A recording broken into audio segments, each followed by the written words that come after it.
안녕하세요, 여러분. 주간경제 라이브 오늘도 저 혼자 인사드리게 됐습니다. 저랑 이제 김영롱 팀장이랑 같이 인사를 드렸어야 하는데 김영롱 팀장이 계속해서 몸이 조금 좋지 않습니다. 그래서 오늘도 부득이하게 오지 못했고요. 컨텐츠를 준비해서 저 혼자 전달 드리도록 하겠습니다.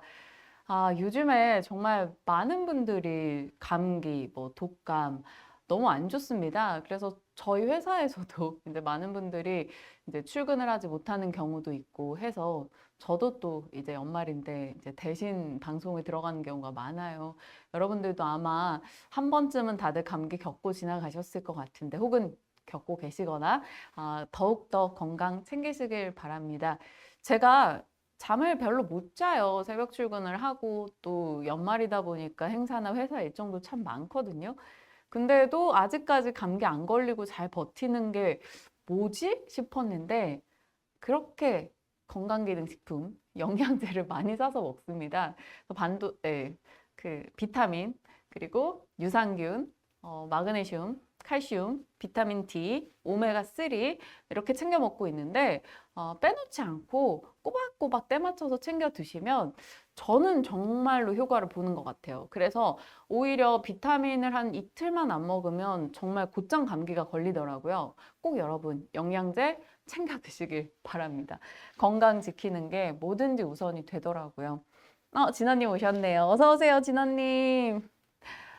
오늘 오전장 어떻게 보내셨을지 진원님 후기 너무 궁금합니다. 오늘 그래도 조금 대응해 볼 만한 그런 장이 진행되고 있어서 반가운데 아쉽게도 이게 금요일이라 주말 사이에 뉴욕장 별일 없으면 다음 주까지 좀 좋은 시세가 이어졌으면 좋겠습니다. 오늘 병재님이랑 귤톨 아직 안 와서 빨리 도착하셨으면 좋겠네요. 자, 일단 본격적으로 시장 얘기부터 저희 진행하겠습니다. 한 주간 시장 이슈는 지수를 놓고 보면 참 재미없었다. 올랐다, 내렸다, 퐁당퐁당 하루 오르고 하루 내리고 오를 때도 시세가 그렇게 강하지 않았던 흐름이 반복됐습니다. 그런데 개별 종목단에서는 이슈가 너무 많이 나와서 정리하기가 정말 어려울 정도였어요. 대표적으로 우리 생각할 수 있는 게 게임, 코인, 토큰 증권, STO 관련한 종목군들, 비트코인 가격이 올라가고 혹은 이제 코인 이슈들이 계속해서 쏟아지고 토큰 증권 개화에 대한 이야기 등이 맞물리면서 서울 옥션, K 옥션 혹은 그 밖의 코인 종목들, 코인 사업이나 코인 지분 이런 가치가 부각되는 게임주들까지 전반적인 급등세가 눈에 띄었고요. 그 다음에 정치 테마주도 엄청 활발했습니다. 거론하기는 어렵고요. 또 하나가 이제 제약 바이오 쪽이 힘을 좀 내는 모습이 있었는데요. 마이코플라스마 폐렴, 중국 폐렴이 이제 빠르게 확산되고 있다. 이게 항생제 내성이 굉장히 강하다라는 등의 약간의 공포 심리가 조장되는 내용들이 많았습니다. 그러다 보니까 관련해서 제약바이오단의 종목들이 강한 시세 분출을 보여줬고 마침 제약바이오가 올라가기 위해서 나름의 여건들이 갖춰져 있었는데 그런 좀 상승의 자극이 됐달까 그런 느낌도 있었습니다. 금리가 이제 떨어질 것이다라는 기대감이 올라가다 보니까 고금리 피해 섹터로 여겨지는 게 제약바이오에서 이쪽이 좀 피해를 봤었는데 지금은 이제 그 수혜 기대감이 나오는 거고요. 각종 임상이나 개별 모멘텀까지 더해지면서 요즘 제약바이오 종목들로 수익 보신 분들이 꽤 많다라는 얘기도 들려옵니다. 이런 종목 이슈들이 굉장히 활발하게 돌았습니다. 그뿐 아니고요. 급등하는 종목군들 찾아봤더니 메타버스 쪽에서도 오름세가 있었고 트위치 한국 서비스 철수 이야기에 아프리카 TV 상한가 그리고 그 밖에 카페24도 구글 투자 이슈에 또 상한가 기록하는 그러니까 뭔가 좋은 호재성 이슈가 나오면 시장이 굉장히 민감하게 반응을 보이고 물론 변동도 굉장히 크게 나오는 그런 장이 되겠습니다. 그럼에도 불구하고 그 사이에서 전체적인 테마단의 영향권에서 조금 떨어져 있는 섹터들을 들여다보면 나름 우호적인 환경이 조성되고 있습니다. 일단 많은 개인 투자자들이 궁금해하는 섹터가 바로 2차 전지일 텐데 2차 전지도 IRA 세부 규정이 나오고 나서 그 세부 규정안을 좀 불확실성을 털어냈다라는 시각과 단기적으로 고점 대비 낙폭이 컸다라는 시각, 전기차 수요 둔화 우려가 너무 과했다라는 시각. 그러니까 좀 하단을 받쳐줄 만한 내용들이 꽤 많이 나왔습니다. 그러면서 세부 규정 안에서 약간 자유로운 종목군들 강세 흐름도 있었고요. 그래서 전체적으로 보면 제약바이오 괜찮았다. 2차 전지는 중립 이상 정도로 보시면 될 것 같고, 또 다른 덩어리가 바로 반도체인데, 반도체는 좋은 이슈가 많이 나왔다가 오늘 금요일 반도체 관련 종목들이 시세를 꽤 많이 분출해주고 있습니다. 대형 종목군들 시세 분출보다는 오히려 중소형 종목들에서 사이즈 좀 작은 종목들에서 강한 시세가 나오고, 오늘 제주 반도체 좀 전에 보기로는 한 18% 정도 급등했고요. 퀄리타스 반도체, 오픈엣지 테크놀로지 뭐 이런 종목들, 칩셋 미디어도 그렇고요. IP 혹은 템리스 쪽 종목들이 굉장히 좋은 시세 보입니다. 진원님 오늘 오전 재밌었고 아직 재밌다고. 아마 진원님도 이 온디바이스 AI 종목 투자하고 계시지 않을까 싶은데, 이렇게 AI와 반도체 쪽이 왜 올라가는가 하면 이번 주 중에 가장 중요한 힘이 돼준 게 AMD와 구글 AI, 제미나이 공개 이슈가 있었습니다. 한번 보실까요? 지금 빅테크 업체들 필두로 해서 AI의 전력 투구 흐름이 나오고 있습니다. 오픈 AI가 연초에 챗 GPT 공개하고 각 시리즈 내고 그걸로 마이크로소프트와 협업하고 있죠. 마이크로소프트 올해 150% 올랐고요. 메타도 라마 시리즈로 AI 모델을 제공을 했고, 그게 2023년 2월이었습니다. 메타도 올해 한 150% 내외 상승이었고요. 구글이 상대적으로 AI에서 마이크로소프트에 좀 밀린 거 아니냐? 이런 시각 등이 있었어요. 근데 연말에 반격을 합니다. 바로 2023년 12월 어제였죠. 구글이 제미나이를 공개했습니다. 멀티모달 AI를 활용한 AI 모델을 내놨고, 이게 챗 GPT를 뛰어넘을 것 같다라는 평들도 등장을 했습니다. 뭐 그것은 나중에 돌아보면 그게 시장이 답해줄 문제고요. 여기서 그냥 본질은 그거죠. 메타, 뭐 마이크로소프트, 알파벳, 구글 얘네들이 다 같이 지금 AI에 전력 투구를 하고 있다라는 거고, AI 쪽에 대한 모멘텀을 이건 자극할 수밖에 없습니다. 근데 AI가 구동되고 돌아가려면 그 안에 당연히 반도체가 필요하고, 높은 성능의 반도체가 필요하고 많이 필요하겠죠. 그러니까 결국 AI의 전력 투구가 반도체를 자극하고 있습니다. 이 반도체들에 대한 모멘텀이 밤사이 뉴욕장에서 엔비디아, AMD 전반의 강세를 이끌어냈고, AMD가 10% 정도 급등이 나왔어요. 그동안 엔비디아 칩이 너무 비싼데 구하기조차 어려우니까 이런 메타나 마이크로소프트에서 와 비싸다 구하기도 어렵다 하면서도 엔비디아 칩을 써왔었는데 AMD가 그거보다 싼 칩을 내놓는 거죠. 그러니까 우리 구하기도 힘든데 잘 됐다 저거 쓸 거야 라는 뉘앙스 등을 풍깁니다. 그러니까 AMD가 새로운 AI 칩을 공개한 것이 그런 수요에 대한 기대감이 맞물리면서 또 폭등이 나온 거죠.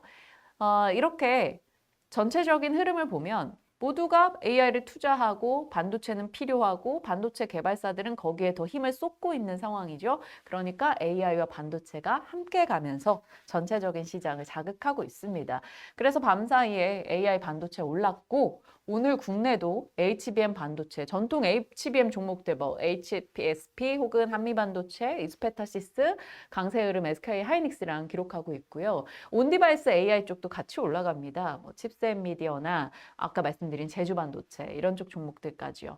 전반적으로 소켓 쪽까지 올라가는 거 보니 오늘은 제대로 이 분위기를 조금 탔다라는 건데, 요즘은 이슈에 시세가 나는 기간이 굉장히 짧습니다. 물론 AI 반도체는 그래도 쉬었다가 또 계속 이슈 나오면서 가는 분위기지만 어느 정도 시세에 대해서도 살짝 분위기가 바뀌는지 아닌지 여러분도 잘 추적하면서 대응하시길 바랄게요. 국내에서도 AI 뭐 혹은 반도체에 대해서 좋은 얘기들 정말 많이 나오고 있어요. 현상으로 보면 AI가 발달하고 온디바이스 AI 혹은 멀티모달 AI로 확장되고, 그러면 고사양 D램이 필요하고 이 D램을 구동하는 데 들어가는 비메모리 기능도 향상되고, 그러면 또 메모리, 비메모리가 좋아져요. 그럼 또다시 AI 기술이 올라갈 수 있는 여건이 됩니다. 나름 섹터의 선순환인 거고요. 거기다 최근에 11월 반도체 수출 데이터 수출 증가율로 돌아섰죠. 내년에 수출 반도체 굉장히 빠르게 회복할 거야 라는 산업통상자원부 코멘트도 어제 추가가 됐고요. 반도체 가격들이 전반적으로 다 뛰고 있는 것, 업황의 분위기도 좋습니다. 그래서 아마 물려도 반도체 이런 얘기가 나오는데 항상 종목 픽이 문제죠. 삼성전자, 하이닉스냐, 거기서부터 시작해서 뭐 HBM이냐, 전통 반도체냐, 아니면 뭐 좀 다른 분야의 IT 부품 쪽으로 가야 되냐. 여러 가지 고민이 많으실 것 같습니다. 뭐 투자에 대해서 아이디어를 한번 진지하게 짜보시고요. AI 생태계에 대한 얘기도 많이 나오는데 이건 좀 자주 보여드렸던 자료 같아요. AI가 발달하면서 반도체를 자극하고 AI가 온디바이스 AI로 확장되면서 자율주행, 스마트폰, PC 이쪽으로 AI 탑재 모멘텀을 갖게 된다는 거죠. 그리고 사실 AI 중요해지면 보안 문제 따라와야 됩니다. 국내 보안 업체들이 아직 이렇게 알려지거나 엄청 경쟁력 있게 느껴지는 게 없어서 그렇지 세계 시장에서는 보안에 대한 관심도가 굉장히 높고요. 당연히 DDR5, AI가 확장되는 로봇, 의료 AI까지 전체적으로 AI 생태계다라고 볼 수 있겠습니다. 병재님 오셨네요. 귤톨 도착했네요. 빨리빨리 와줘요, 귤톨. 기다립니다. 병재님 저 의상 갈아입었어요. 근데 진짜 방송 끝나고 그 의상 갈아입고 여기까지 뛰어오는데 딱 12분. 전력 질주를 해서 뛰어왔습니다. 여러분이랑 또 제 시간에 인사 나누고 싶어가지고 엄청 힘내서 달려왔고요. 전반적으로 이번 주는 그냥 AI 반도체 얘기를 계속 하게 되는 그런 한 주인 것 같습니다. 왜냐하면 개별 종목들이 막 이제 플레이를 할 때는 개별 종목 하나하나를 잡고 저희가 그거에 대한 얘기를 하기는 애매하거든요. 그러니까 이럴 때 AI 반도체나 2차 전지를 잘 살펴보자라는 취지로 말씀을 드리고 그러다가 이쪽에서 또 어김없이 AI 반도체가 시세가 나면 그 관련해서 또 얘기를 하게 되고 그래서 사실 반도체 얘기를 요즘 제일 많이 하게 되는 것 같은데 뭐 하고 주가가 올라가면 좋은 거죠. 하고 주가가 빠지는 게 문제인데요. 일단 시장은 그렇습니다. 이제 12월 중순으로 이제 넘어가게 되면 CPI도 나올 거고 FMC도 있을 거고 우리가 조금 체크해야 될 일정들이 남아 있고 연말이다 보니까 이제 양도세 회피 목적으로 개인 매도 압박이 꽤 나올 수도 있다라는 점. 이거 양도세 과세 기준을 올린다라는 얘기도 나오는데 아직까지는 조금 기미가 안 보이니까 이것도 정말 중요한 내용이거든요. 여러분들 잘 체크하시면서 기다려 보시길 바랍니다. 자, 시장 이야기 말씀드렸고요. 물 한 잔만 살짝 먹겠습니다. 혼자 하면 쉴 틈이 없어가지고 물 마시는 시간 확보가 좀 어렵네요. 맞아요, 병재님. AI 진화가 앞으로 더 커질 것 같기는 해요. 근데 언제나 고민되더라고요. 제가 그걸 어떻게 활용할 수 있을까? 그게 조금 고민돼요. 물론 기업들이 활용하는 것을 이제 제가 이제 익숙하게 배워나갈 수는 있겠지만 좀 더 내가 그걸 활용해서 뭘 할 수 있을까에 대한 고민을 요즘 많이 하는 것 같습니다. 돌아보니까 항상 뭐 AI건, 뭐챗 GPT건, 온디바이스 AI건, 혹은 메타버스건 좀 더 전으로 갔을 때 뭔가 새로운 게 나왔을 때 그거에 빨리 적응해야 되는 세상인 것 같아요. 이게 뭐 주식 대응도 그렇고요. 그 개념이나 뭐 그것을 적용하는 산업에 대해서도 우리가 어차피 오는 거 미루면 안 되고 막 이게 뭐야? 이거 진짜 현실화 되겠어? 이런 의심을 하다 보면 주가도 놓치고 그 산업에 대해 적응하는 시간만 더 걸리는 것 같습니다. 제가 그걸 정말 많이 한 최근 몇 년간에 반성했던 것 같아요. 처음에 비트코인 같은 게 나왔을 때도 빠른 대응을 하신 분들이었다면 수익을 많이 내셨을 거고 그것에 대해서 끊임없이 계속 의심만 하셨다면 그 수익에 동참하지 못했을 겁니다. 이런 식으로 내가 살아가면서 새로운 키워드를 얼마나 많이 접할까. 근데 그것에 대해서 내가 너무 경계하고 의심하지는 말아야겠다라는 생각은 했습니다. 그것에 대해 활용하는 뭐 도덕적 문제, 규제 이런 거에 대해서는 고민해 봐야겠지만 일단 나오면 재빨리 적응하는 걸로 여러분과 이 방송 보신 여러분과 저는 그렇게 좀 마인드를 잡아 가보죠. 병재님. AI 아나운서가 마감 시황 읽어준대. 어떻게 제 자리, 어떡하죠? 제 자리를 치고 들어올 줄은, 그래요. 좀 뭔가 색다른 경쟁력을 갖춰보도록 하겠습니다. 자, 시장 분위기였고요. 이제 경제 이슈 열어볼게요. 경제 이슈는 앞서 막 AI 반도체 막 성장 모멘텀 이런 쪽과는 조금 사뭇 다른 내용입니다. 내수 경제 경고에 대해서 얘기하고자 하는데 내수 경제라고까지는 그렇지만 내수 쪽의 산업들이 조금 힘들어 보인다라는 얘기를 하고자 합니다. 어, 지금 롯데마트, 롯데홈쇼핑, 메일유업, LG생활건강, 아모레퍼시픽 이런 굵직한 기업들에서 연말 좀 구조조정 얘기가 꽤 강하게 나오고 있습니다. 금융위기나 IMF 때를 제외하고는 그 규모가 좀 큰 편이다라는 분위기가 형성이 되는데 사실 이들 내수 기업들 일부들이 실적이 워낙 좋지 못했죠. 아모레나 LG생활건강은 1분기에서 3분기까지 영업이익이 20% 혹은 40% 정도 감소했고 롯데홈쇼핑도 적자 상태고 이마트가 제일 충격이죠. 이마트 그렇게 잘 나가던 시기가 있었는데 지금 영업이익률이 4년 넘게 1% 미만이라고 합니다. 이 말은 1,000원 팔아서 10원 안팎의 이익을 내고 있다라는 거니까 상황이 좀 심각하다라는 거죠. 이렇게 내수 기업들의 침체가 장기화되고 있는 것에 대해서 왜 그럴까?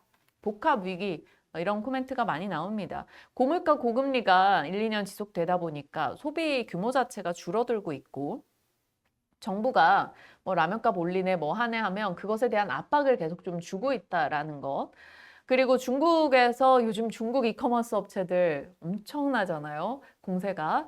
이런 저가 공세가 계속되고 있다라는 점. 거기에 전반적으로 내수 경제를 딱 보여주는 건 인구입니다. 인구가 줄고 있고 그 적은 인구가 소비를 줄이고 있다는 것에서 당연히 타격을 받을 수밖에 없겠죠. 제가 다음 주에는 중국의 유통업체들 흐름에 대해서 좀 아이템을 잡아서 준비할 겁니다. 지금 내용들을 열심히 모아서 취재하고 정리하고 있는 상황이라서 그건 다음 주에 전달을 해드릴게요. 자, 이런 내수기업들 어떤 문제를 갖고 있을까요? 이 내수기업들이 침체된다라는 건 결국 다른 업종 대비 이 내수는 고용 효과가 큽니다. 우리 생각해보면 마트나 백화점에 갔을 때 직원분들이 많이 고용되어 있죠. 그러니까 이쪽에서 소비 사이즈가 줄어든다? 당연히 고용에 대한 타격으로 이어질 수밖에 없습니다. 음식료나 도소매 업종의 고용 유발 개수가 6.4명입니다.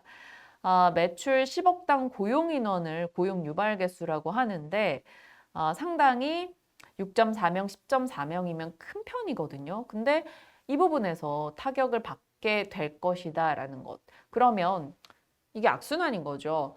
고용이 줄어들고 그러면 고용되지 못한 이들이 늘어나는 것이고 그러면 그들의 주머니는 얇아지고 그러면 그들은 소비를 줄이고 그러면 소비가 되지 않아서 다시 기업들은 고용을 줄이고 이런 악순환 고리에 들어가게 될 수 있기 때문에 당연히 경계를 해야 됩니다. 지금 롯데쇼핑은 6년 연속해서 매출이 감소하고 있는데 그 6년 동안 5,600명 정도가 퇴사하는 상당한 규모의 퇴사 움직임도 있었습니다. 이게 자발적이든 타이든 분명히 조금 회사 차원의 움직임이 더 컸으리라 생각이 듭니다. 그래도 희망을 가져본다면 소비 심리가 개선될 수 있는가, 금리 인하가 되고 물가가 어느 정도 잡혀가지 않을까라는 기대감이 있고요. 반도체 경기가 업턴하게 되면 거기서 경기 회복 신호를 좀 감지할 수 있지 않을까? 이런 기대는 갖고 있습니다. 전반적으로 내수 유통 쪽이 지금 분위기가 많이 좋지 않다라는 거고요. 지금 중국의 이제 유통업체들의 공략이 너무나 세지고 있다 보니까 국내 유통 이커머스 쪽은 특히나 타격이 크게 나오고 있다라는 지적도 들려옵니다. 네. AI 얘기 진원님, 병재님 같이 해주고 계시고 포토샵에 AI가 탑재되어 있어서 사진작가분들은 보정하기가 좀 쉬워질 것 같다. 그러니까요. 지금 NPU 칩이 이런 식으로 특정한 기능에 좀 더 적합하다 해서 관심을 받는 게 바로 온디바이스 AI인데 탑재되는 스마트폰의 AI 보정 기능을 위한 이제 칩 이런 식으로 조금 특정 특화 기능이 부각되면서 시장에서는 관련해서 고활용을 하는 분들의 엣지 디바이스 수요가 늘어날 거다 이런 얘기도 많이 나오고 있습니다. 저도 AI가 보정을 해줬으면 좋겠어요. 저도 제 사진 찍고 보정을 해야 될 것 같다라는 필요성을 많이 느끼는데 일일이 보정하기가 귀찮다 보니까 그냥 사진 다 찍어 놓고 그냥 다 클라우드 업데이트 해버리고 핸드폰도 다 이렇게 리셋하고 막 이렇게 하고 있는데 사실 SNS도 좀 활발히 하고 싶은데 이 앉아서 사진 보정하는 게 너무 힘들더라고요. 물론 쌩얼을 올리면 좋겠지만 이제는 그 자신감이 좀 떨어집니다. 이게 나이 탓인지 아니면 다른 SNS 보면 너무 다 예쁘니까 저도 조금 약간 보정해서 올리고 싶고 그런 욕구가 좀 강하죠. 근데 이제는 아기 키우고 일하고 하니까 보정하고 앉아서 그거 올리고 인스타 글 쓰고 이게 자체가 너무 힘들더라고요. 그래서 그냥 저는 요즘에는 SNS를 많이 하지는 못하는 것 같아요. 네. 주식시장에선 백테스팅 트레이딩에 사용합니다. 진원님 글 올려주셨고요. 자, 경제 이슈까지 봤고요. 이번에는 생활경제인데 경제님 감사합니다. 이렇게 생활경제가 이거는 정말 생활경제예요. 여러분 한번 해보시면 좋으실 것 같아요. 제가 이미 오늘 해봤거든요. 이미 오늘은 아니고 이틀 전에 한 건데 고향사랑 기부금제라는 게 있습니다. 요거 연말정산 시즌이니까 다가오니까 그거 준비하는 차원에서 뭘 찾아보다가 요게 좀 이슈가 되고 있어서 넣어봤습니다. 자, 기부 금액은 10만 원 이하 할 경우에 전액 세액공제이고요. 그리고 10만 원 했을 경우 3만 원 정도의 포인트를 줍니다. 그래서 그걸로 답례품을 살 수 있다라고 해요. 근데 지금 타이틀이 고향사랑 기부금제잖아요.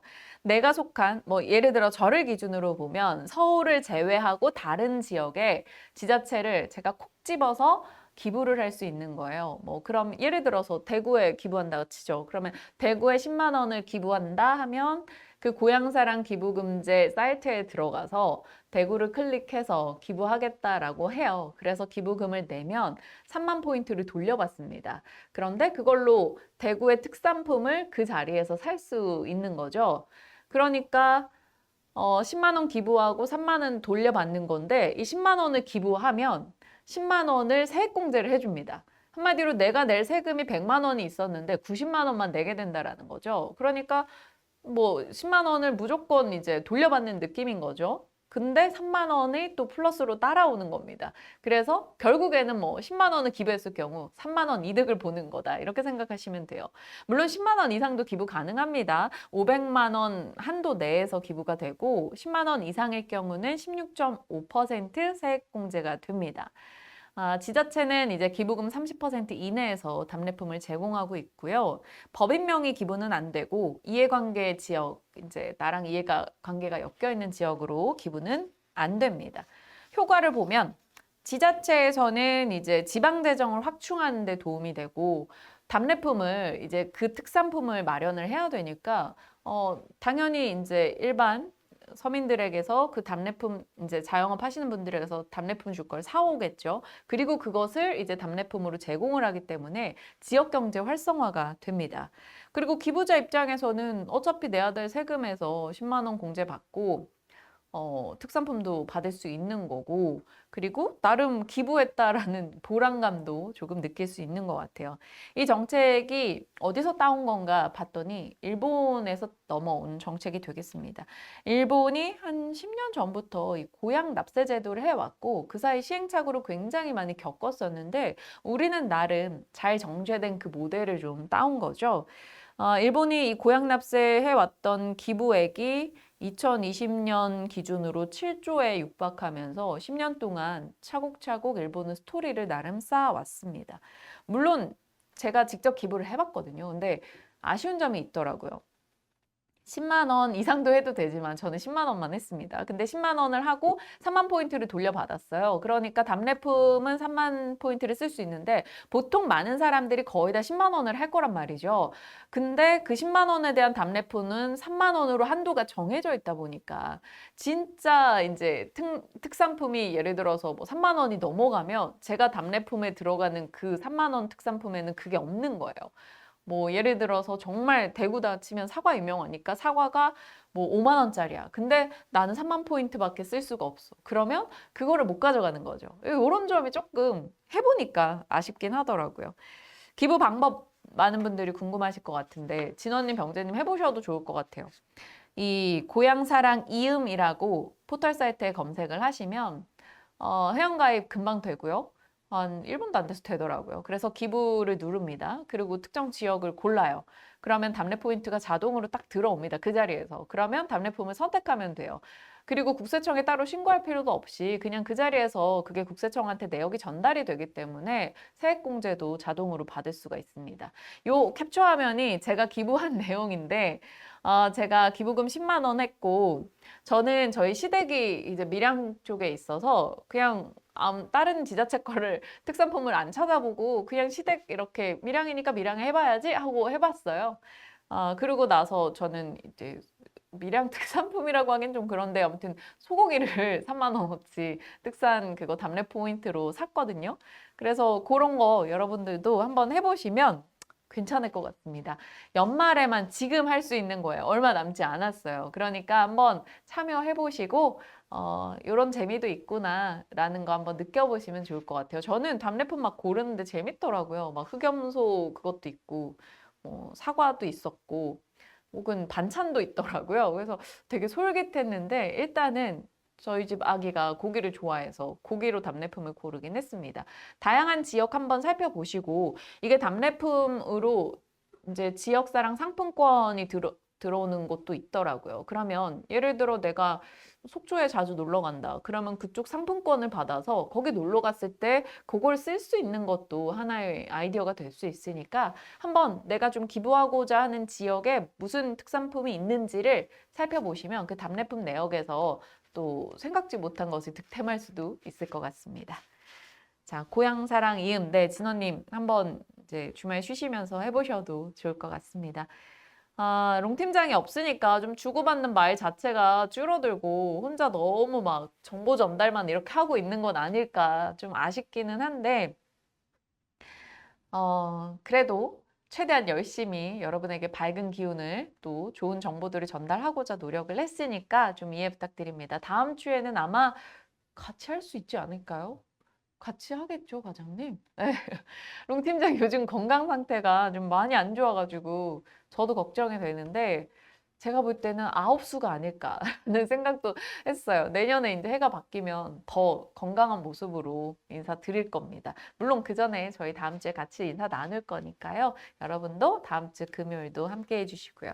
진호님, 네, 맞아요. 많이들 저도 대기하고 들어갔어요. 한 앞에 막 40명 대기하고 있다 그래서 조금 기다렸다가 이제 들어갔는데 서버 이용 지연되고 있다고 하시네요. 여러분 연말에 한번 해보시길 바랍니다. 이런 게 좀 진정한 생활경제 아이템이 아닐까라는 생각도 했네요. 한 주 고생하셨고요. 주말 잘 쉬시고요. 다음 주에 또 12월 중순에 인사드리겠습니다. 여러분 안녕.